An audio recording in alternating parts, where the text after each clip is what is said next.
Bismillahirrahmanirrahim. Assalamualaikum warahmatullahi wabarakatuh. Waalaikumsalam warahmatullahi wabarakatuh. Selamat pagi, siang, sore, dan malam untuk kita semua. Langsung saja perkenalkan, nama saya Febrianti Nurdin selaku moderator pada hari ini dan juga pemateri pertama. Saya Eka Nita Purnama selaku pemateri kedua. Dan saya Husnul Aulia selaku pemateri ketiga. Ya, baik. Di sini kami akan membahas mengenai behaviorisme. Nah, di behaviorisme ini kami akan membahas dua poin utama, yaitu perkembangan behaviorisme dan terapi yang berorientasi behavioristik. Nah, di perkembangan behaviorisme ini dibagi menjadi 3 bagian. Satu, ada behaviorisme radikal, 2, ada neo-behaviorisme, dan 3, ada sosio-behaviorisme. Di sisi lain, di bagian B, di sini akan dijelaskan 2 poin. 1, ada modifikasi perilaku, dan 2, ada Applied Behavioral Analysis atau ABA. Baik, sebelum kita masuk ke materinya, kita membahas dulu, apa sih itu behaviorisme? Nah, behaviorisme ini merupakan aliran pemikiran yang fokus pada perilaku dan banyak merujuk pada pemahaman bahwa terdapat stimulus-stimulus di luar dari kepribadian natural manusia yang dapat mempengaruhi kesadaran dan perilaku melalui proses belajar. Jadi intinya behaviorisme ini menjelaskan kalau kita itu berperilaku memiliki pengaruh dari di luar dari diri kita. Nah, behaviorisme ini memiliki pandangan yang hampir mirip juga dengan fungsionalisme, yang dimana ini sama-sama fokus pada perilaku yang tampak. Dan dapat disimpulkan bahwa prinsip dasar dari behaviorisme ini mencari penjelasan sederhana atau dasar dari penjelasan-penjelasan yang mungkin. Karena prinsip ini juga perkembangan ilmu behavioristik selalu menjadi poin yang sama. Terus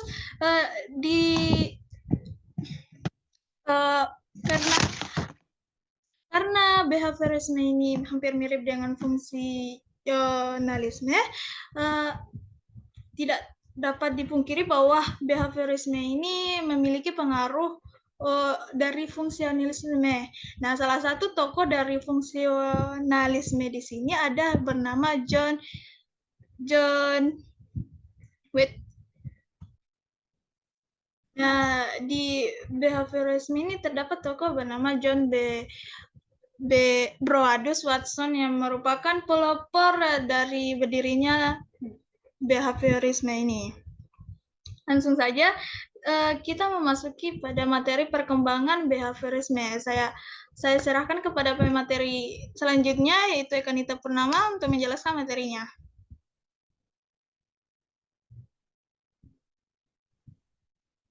Baik, saya akan melanjutkan pembahasan mengenai perkembangan behaviorisme. Sebelumnya, perkembangan behaviorisme itu ada 3 tahap. Yang pertama adalah behaviorisme radikal, ada neo-behaviorisme, dan sosio-behaviorisme. Nah, pada kesempatan kali ini saya hanya akan menjelaskan 2 tahap.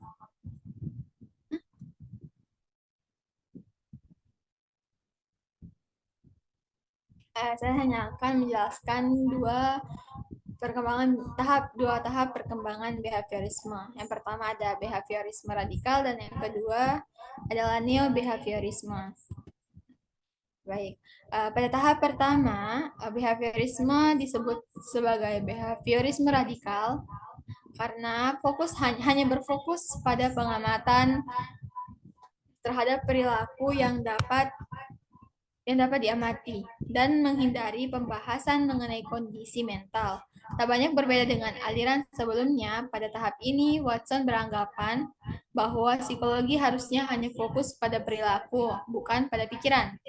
Karena pikiran itu, menurut Watson, konsepnya tidak jelas dan juga agak sulit untuk dihitung, tidak seperti dengan perilaku yang mudah untuk diteliti atau dilakukan eksperimen karena terlihat langsung oleh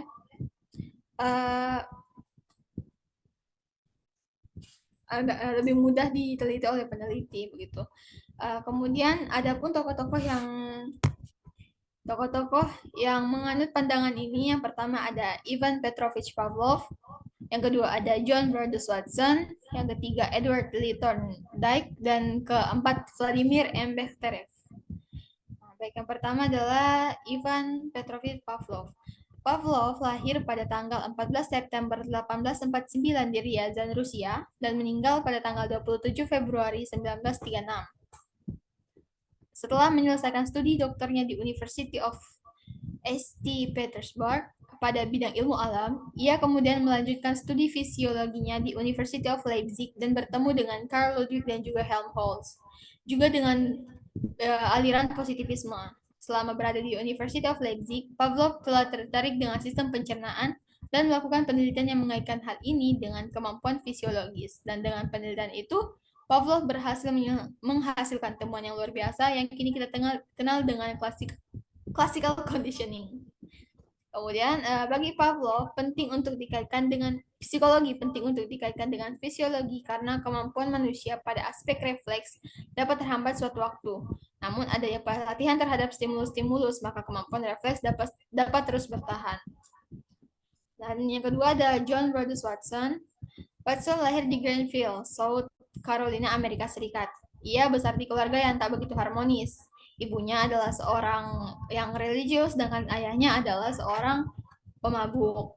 Watson merupakan murid yang nakal, namun dengan koneksi ibunya, ia dapat masuk di Furman College dan fokus pada psikologi dan filsafat.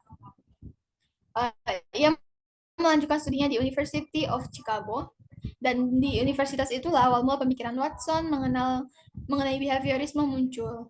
Namun sayang karena lingkungan di University of Chicago kurang mendukung konsep behavioristik milik Watson, hingga ia ditawarkan untuk bergabung dengan Johns Hopkins untuk menjadi profesor penuh di sana. Kemudian di tahun 1913, Watson diminta untuk membawakan kuliah pertamanya di Columbia University. Disinilah ia mulai memperkenalkan pemikirannya kepada dunia saat itu dengan merilis sebuah buku yang berjudul Psychology as a Behavioristic Fusion. Dan di waktu yang sama pula, pemikirannya dijadikan patokan sebagai berdirinya aliran baru, yaitu behavioristik.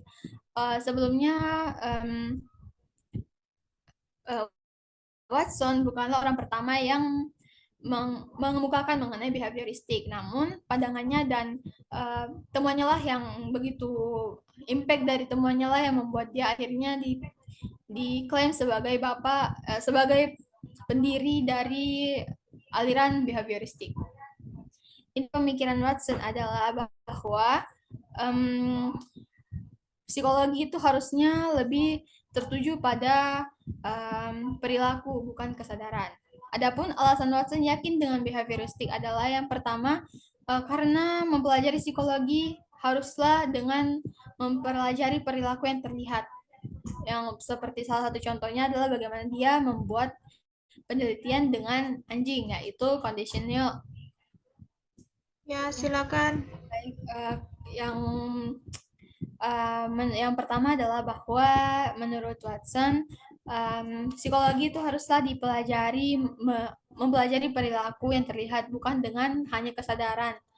Yang salah satu contoh penelitiannya itu adalah dengan classical conditioning, di mana dia mempelajari perilaku seekor anjing dengan memberikan stimulus-stimulus berupa makanan, daging, dan juga bel. Namun bagi Watson, hal ini juga tidak dapat digeneralisasikan pada manusia karena manusia itu memiliki perilaku yang lebih unik dan lebih bisa dalam kognitif berbahasa daripada dengan binatang. Kemudian yang kedua adalah bahwa mempelajari pemikiran menyisakan banyak kesulitan, baik dalam segi mendefinisikan maupun mengimajinasikan. Diketahui bahwa Watson sangat tidak begitu setuju dengan fungsionalisme atau tidak begitu setuju dengan statement bahwa psikologi harus berpatokan pada kesadaran. Karena menurutnya hanya dengan kesadaran atau dengan teori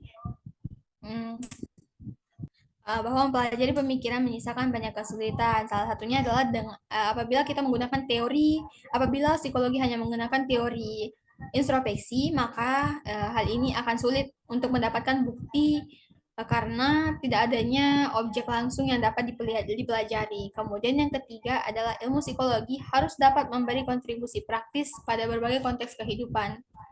Kemudian dampak yang dihasilkan dari pemikiran Watson menurut Glassman dan Haddad diantaranya yang pertama, Watson memberikan pemahaman terhadap stimulus dari lingkungan dan respons yang tampak terhadap stimulus. Watson menolak pemahaman yang tidak melalui eksperimen atau pengamatan secara langsung. Dan yang ketiga, dalam mempelajari dan memahami manusia, Watson banyak mengkaitkan dengan pengalaman yang dilaluinya sendiri dalam kehidupan sehari-hari. Baik, yang ketiga adalah Edward Lee Thorndike. Thorndike lahir pada tanggal 31 Agustus 1874 dan meninggal pada tanggal 9 Agustus 1949.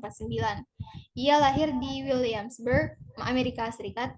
Awal mula Thorndike tertarik dengan ilmu psikologi bermula dari buku karya William James yang berjudul The Principles of Psychology. Thorndike menempuh dan menyelesaikan gelar masternya di Harvard University, dan di sana pula ia bekerja sama dengan William James dalam berbagai penelitian. Dan di tahun 1898, Thorndike berhasil menyelesaikan program doktornya di Columbia University. Peran Thorndike dalam ilmu pendidikan amatlah besar. Disebutkan Thorndike telah menulis sebanyak 507 buku, monograf, dan artikel. Dan di tahun 1912, Thorndike dipilih sebagai Presiden Asosiasi Psikologi Amerika atau disingkat dengan APA. Hergenhan juga mengatakan bahwa Thorndike merupakan tokoh yang menjembatani antara paham fungsionalisme dan behaviorisme. Thorndike memang berpendapat bahwa psikologi harus fokus pada perilaku, bukan pada kesadaran atau proses mental lainnya. Namun, fakta mengejutkannya adalah ia tidak mengklaim dirinya sebagai behavioris.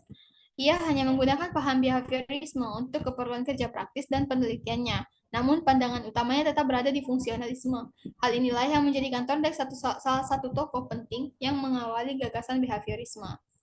Walaupun yakin pada psikologi yang objektif, Thorndike tetap mendalami proses mental, seperti tentang kepuasan, gangguan, dan ketidaknyamanan. Bahkan juga mengenai pengaruh keturunan terhadap perilaku.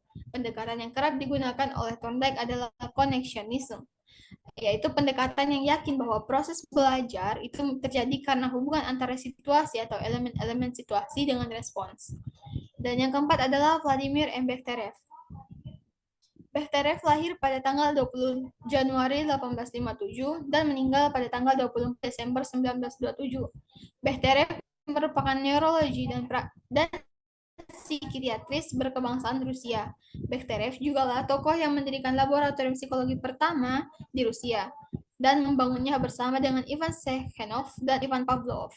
Di balik kehebatannya, Bekhterev ternyata merupakan sosok yang keras terhadap pemerintah. Dan karena hal inilah, begitu banyak rumor yang tersebar yang mengkaitkan kematiannya yang tak wajar dengan diagnosa psikologisnya terhadap pemerintah masa itu. Salah satu temuan dari Bekhterev adalah mengenai refleks, yang awalnya adalah temuan milik Pavlov yang dikritik dan dikembangkan oleh Bekhterev. Penemuan itu adalah classical conditioning. Jadi sebelumnya Bekhterev ini dengan Pavlov sempat memiliki perbedaan pendapat dengan classical conditioning. Menurut Bekhterev, konsep ini kurang efektif karena menurutnya manusia dengan binatang itu berbeda, tidak dapat disamakan kecerdasan kognitifnya ataupun respon-respon antara binatang dengan manusia.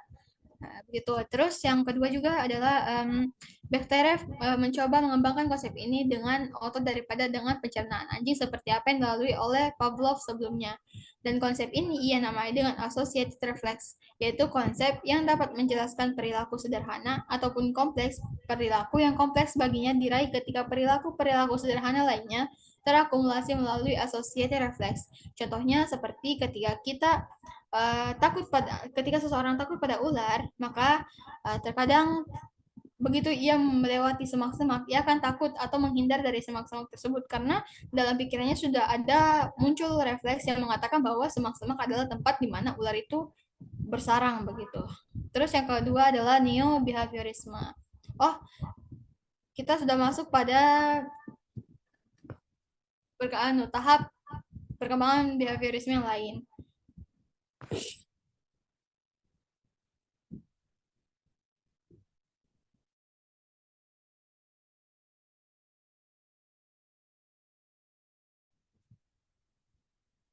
Yang kedua adalah perkembangan behaviorisme tahap neo-behaviorisme. Baik, pada tahap neo-behaviorisme ini adalah perkembangan dari teori behaviorisme klasik yang memperluas gagasan tentang hubungan stimulus dan respons dengan menambahkan elemen-elemen kognitif dan motivasional ke dalam pemahaman perilaku manusia. Para tokoh neo-behaviorisme menolak gagasan bahwa perilaku sepenuhnya bergantung pada respons otomatis terhadap pasangan. Mereka berpendapat bahwa ada proses internal yang memengaruhi perilaku seperti niat, harapan, dan tujuan. Berarti menurut neo-behaviorisme ini, adanya perilaku pun sebenarnya tetap ditunjang oleh adanya niat, harapan, dan tujuan. Tanpa adanya ketiga hal ini, perilaku tidak akan dapat dilakukan. Ya. Adapun tokoh-tokoh yang menganut paham neo-behaviorisme, yang pertama adalah Edward Church Coleman, yang kedua adalah Clark Leonard Hull, Edwin Ray Guthrie, dan B.F. Skinner. Adapun tokoh-tokoh yang menganut paham neo-behaviorisme, yang pertama ada tokoh Edward Church Coleman, dan yang kedua ada Clark Leonard Hull, Edwin Ray Guthrie, dan B.F. Skinner. Yang pertama ada Edward C. Tolman, terkenal dengan konsep purposive behaviorisme dan intervening variables.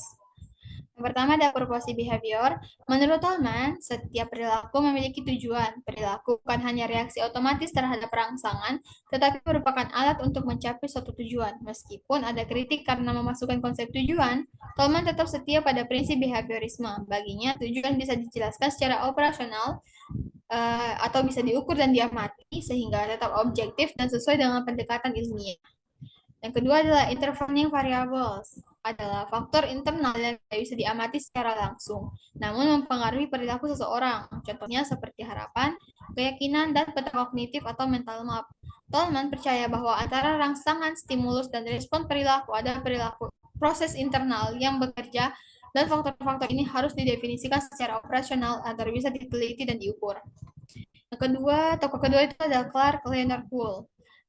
Clark Leonard Hull adalah seorang tokoh dalam aliran behaviorisme yang memiliki pandangan mekanis tentang manusia.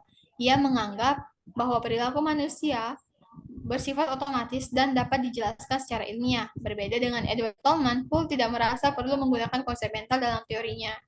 Hull fokus pada teori drive yang menjelaskan perilaku berdasarkan dorongan atau kebutuhan yang muncul dari kondisi biologis. Ia bahkan mengembangkan persamaan matematis untuk menganalisis perilaku ini. Menurutnya, perilaku manusia dan hewan bisa dijelaskan dengan mengukur dan menganalisis dorongan serta kebiasaan yang terbentuk. Hull membedakan dua jenis drive. Yang pertama ada drive primer dan yang kedua drive sekunder. Drive primer ini adalah dorongan yang muncul dari kebutuhan biologis yang sangat penting untuk kelangsungan hidup seperti rasa lapar, haus, dan kebutuhan tidur. Ketika kebutuhan ini tidak terpenuhi, dorongan untuk memenuhinya akan muncul. Dan yang kedua adalah drive sekunder. Ini terkait dengan situasi-situasi yang dianggap bisa mengurangi drive primer.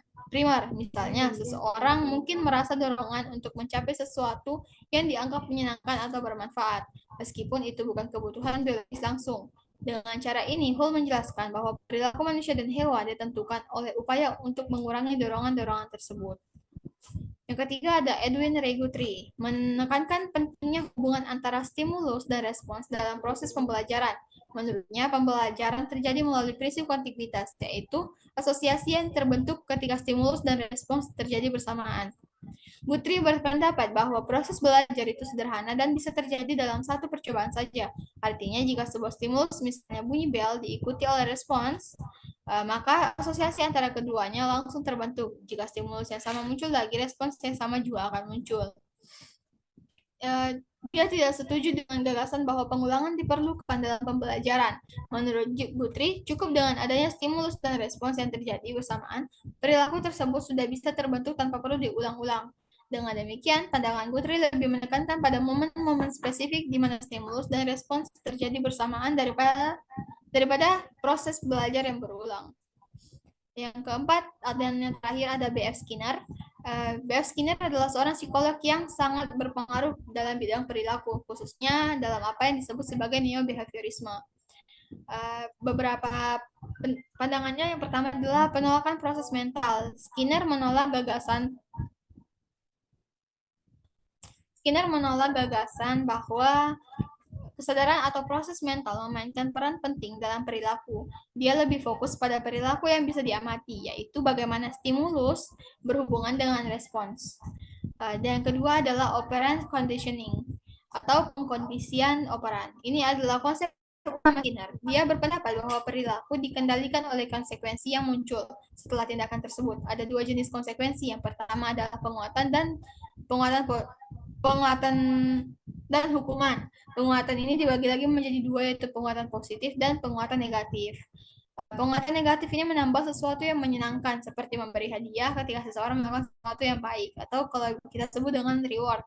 Dan penguatan negatif adalah menghilangkan sesuatu yang tidak menyenangkan, seperti mematikan alarm ketika seseorang bangun pagi.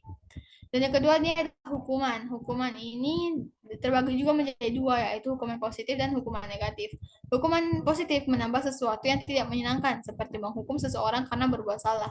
Dan yang hukuman negatif adalah menghilangkan sesuatu yang menyenangkan, seperti mengambil mainan dari anak yang berperilaku buruk. Kemudian Skinner melakukan banyak eksperimen menggunakan alat yang disebut Skinner Box yang memungkinkan dia untuk mengamati bagaimana hewan seperti tikus belajar melalui penguatan dan hukuman. Dan yang kelima adalah pengaruh lingkungan. Yang keempat adalah pengaruh lingkungan. Skinner percaya bahwa perilaku manusia sepenuhnya dipengaruhi oleh lingkungan. Dia tidak percaya bahwa pikiran atau perasaan internal memiliki peran dalam menjelaskan perilaku seseorang. Secara keseluruhan, Skinner sangat menekankan pentingnya hubungan antara perilaku dan lingkungan, serta bagaimana konsekuensi dari suatu tindakan dapat membentuk perilaku di masa depan. Oke, sekian dari saya. Saya lanjutkan ke moderator. Baik, terima kasih kepada pemateri kedua, Ekanita Purnama, atas penjelasannya. Selanjutnya saya serahkan kepada pemateri selanjutnya, Husnul Aulia, untuk melanjutkan materi dari Ekanita Purnama. Baik, terima kasih kepada moderator telah memberikan kesempatan untuk saya untuk memaparkan materi yang berjudul Sosial Behaviorisme. Jadi, behaviorisme sosial ini adalah pendekatan untuk mempelajari pengalaman individu berdasarkan perilaku yang diamati, terutama oleh orang lain. Nah, jadi tokoh yang berperan dalam sosio-behaviorisme ini ada dua, yakni Albert Bandura dan Julian B. Ruther. Next.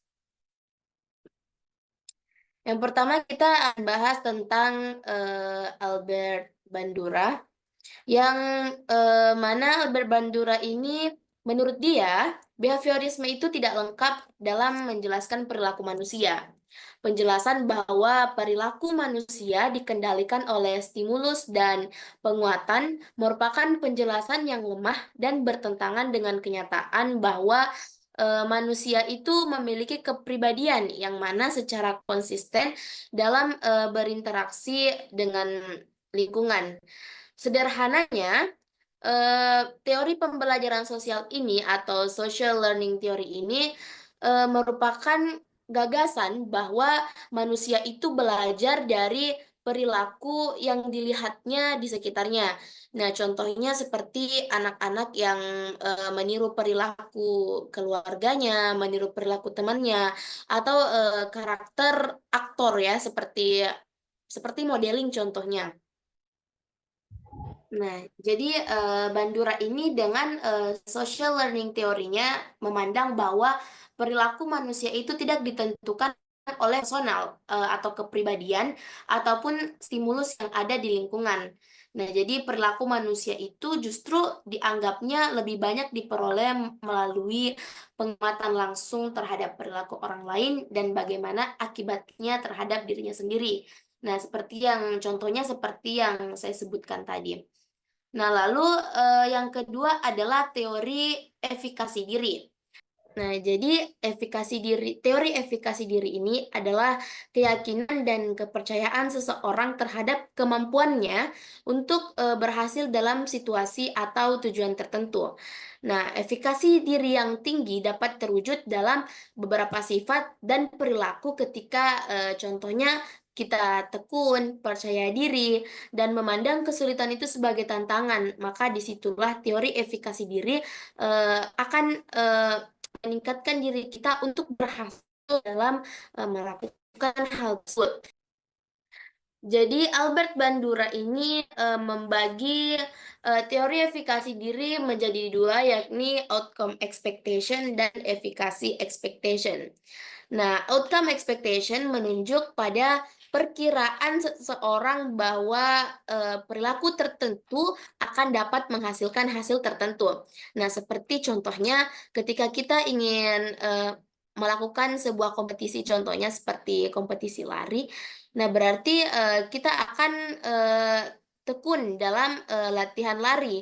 Nah, sehingga jika kita tekun, kita berusaha keras untuk melatih diri kita dalam berlari, maka pasti kita sudah bisa memperkirakan bahwa kita bisa berhasil dalam kompetisi tersebut. Nah, itu dari outcome expectation. Selanjutnya adalah efikasi expectation. Nah, di sini di efikasi expectation ini mana orang menunjuk pada keyakinan seseorang bahwa dirinya memiliki kemampuan akan sukses melakukan suatu tindakan sebagai prasyarat untuk mendapatkan hasil tertentu. Contohnya, ketika kita ingin melakukan sesuatu, sebelum kita melakukan hal tersebut, kita sudah yakin bahwa saya bisa melakukan hal ini.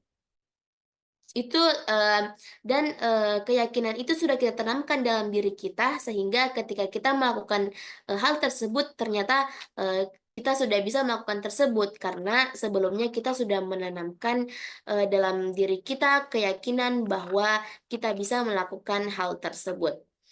Selanjutnya, poin selanjutnya adalah 3 kapasitas manusia yang mengaruhi proses pemerolehan perilaku. Yang pertama itu kemampuan untuk mengamati perilaku orang lain. Jadi dengan kemampuan kita untuk mengamati manusia, dari situlah kita bisa belajar banyak perilaku. Nah, termasuk respon emosi, respon kontrol, perilaku defensif, ataupun perilaku kompleks lainnya. Nah, tanpa melalui proses trial dan error. Nah, jadi hasil pengamatan manusia kemudian tidak mendikte manusia untuk berperilaku sesuai dengan diamatinya. Nah, ada yang dinamakan proses kognitif. Nah, jadi di proses kognitif ini di mana manusia memiliki kemampuan untuk membuat representasi simbolik dari apa yang diperolehnya dari lingkungan dan menggunakannya untuk memandu perilaku, memecahkan masalah tanpa harus mengalaminya dulu, serta memprediksi berbagai kemungkinan risiko yang mungkin dialami jika melakukan atau tidak melakukan sesuatu. Nah, bukan hanya sampai di situ, manusia pun memiliki kemampuan untuk mengontrol perilakunya dengan mengelola stimulus dan konsekuensinya. Jadi next, selanjutnya adalah Julian B. Rader.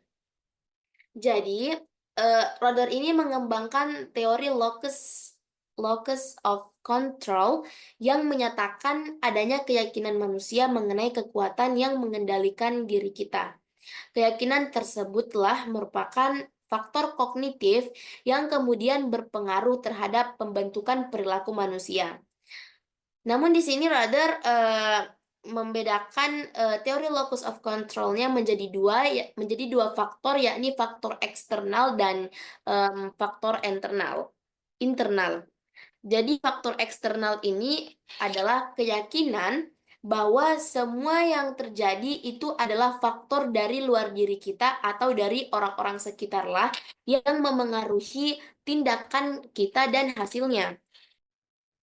Nah, jadi ciri-ciri orang yang ciri-ciri dari locus of control eksternal ini, dia kurang memiliki inisiatif dan seperti mudah menyerah dan kurang suka berusaha. Nah, contoh dari external locus of control adalah misalnya seseorang yang gagal ujian. Nah, pasti dia akan menyalahkan pada dirinya karena dia kurang beruntung. Dia tidak menyalahkan bahwa dia gagal ujian itu karena dia malas belajar, tapi justru dia menyalahkan dirinya karena dia kurang beruntung. Lalu contoh yang kedua adalah seseorang yang misalnya dia berhasil mendapat pekerjaan di perusahaan besar dan percaya bahwa hal itu terjadi karena kebetulan, bukan hal itu terjadi karena kebetulan dan persaingannya yang tidak ketat. Seperti itu contoh locus of control dari faktor eksternal. Baik, yang kedua adalah locus internal internal locus of control.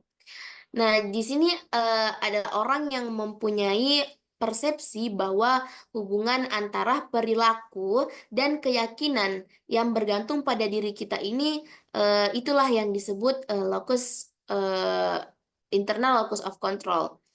Nah, jadi dia ini tipe ini tuh keyakinan bahwa pusat kendali hidup itu berada di dalam diri sendiri.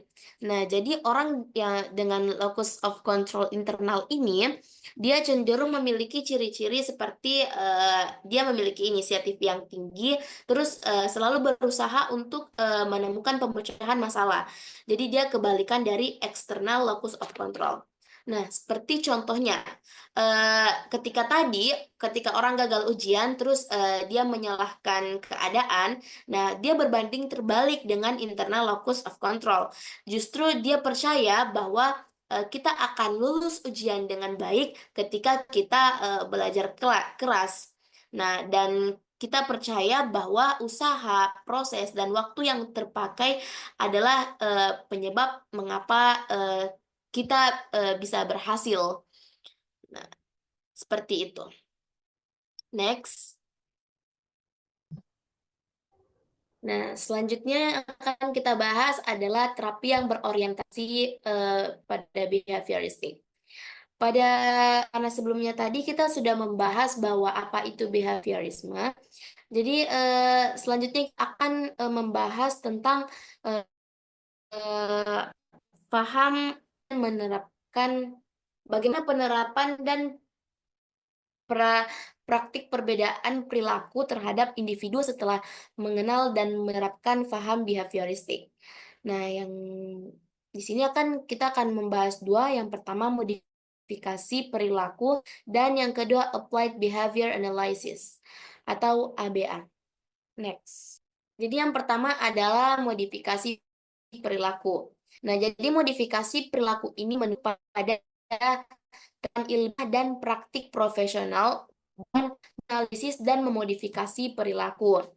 Nah, jadi modifikasi perilaku ini dia berupaya untuk mengidentifikasi hubungan antara stimulus lingkungan dan munculnya suatu perilaku sehingga bisa diketahui latar belakang hal tersebut ataupun hubungan sebab akibat terjadinya perilaku tersebut.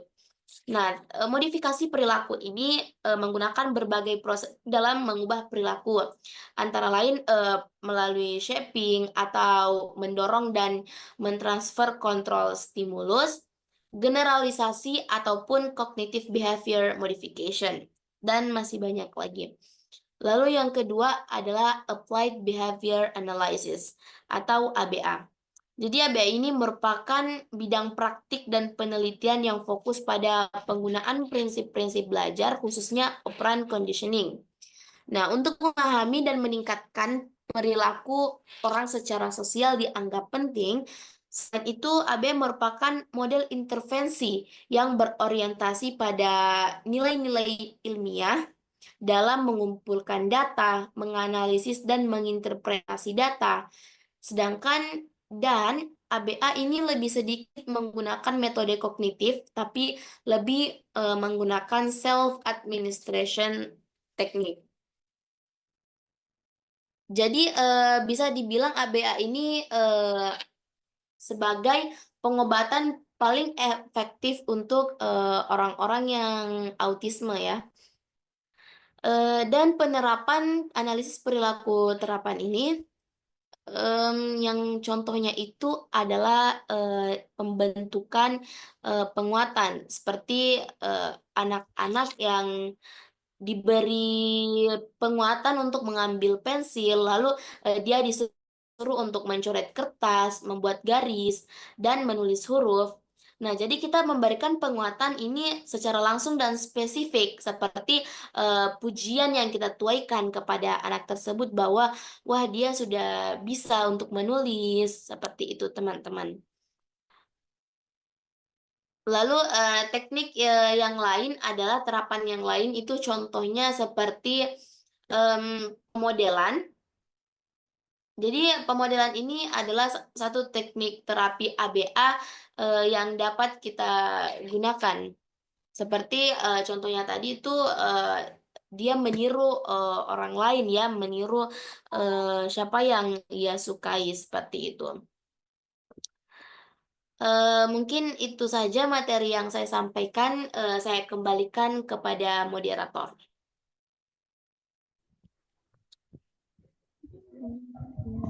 Baik, terima kasih kepada Husnul Aulia telah menjelaskan materi tadi. Langsung saja saya jelaskan kesimpulan dari materi ini. Jadi, kesimpulannya, behaviorisme ini adalah aliran psikologi yang fokus pada perilaku karena dianggap mudah diamati dan diukur. Nah, pelopor dari behavioristik ini yaitu John Watson mendirikan aliran ini pada tahun 1913 dan seiring waktu behaviorisme berkembang menjadi 3 cabang yaitu behaviorisme radikal, neo-behaviorisme, dan juga sosio-behaviorisme. Nah, kalau behaviorisme radikal ini diwakili oleh Pavlov, Watson, Bechterew, dan Thorndike, yang dimana mereka ini fokus pada pengamatan perilaku dan eksperimen. Sementara di sisi lain ada neo-behaviorisme yang terdiri dari Tolman, Hull, Guthrie, dan Skinner, yang dimana mereka mulai mengakui adanya proses mental dalam perilaku. Terus selanjutnya ada social behaviorism seperti yang dikemukakan oleh Bandura dan Rotter, di mana mereka menekankan bahwa perilaku dipengaruhi oleh interaksi antara pikiran, lingkungan, dan penguatan dengan konsep terkenal seperti social learning dan locus of control. Baik, itulah tadi kesimpulan dan dari semua materi kita pada hari ini. Kepada semuanya saya ucapkan terima kasih untuk pemateri dan penonton. Jika ada pertanyaan, silakan untuk bertanya di kolom komentar. Dan kami semua pamit undur diri. Sekian dan terima kasih. Wassalamualaikum warahmatullahi wabarakatuh. Waalaikumsalam.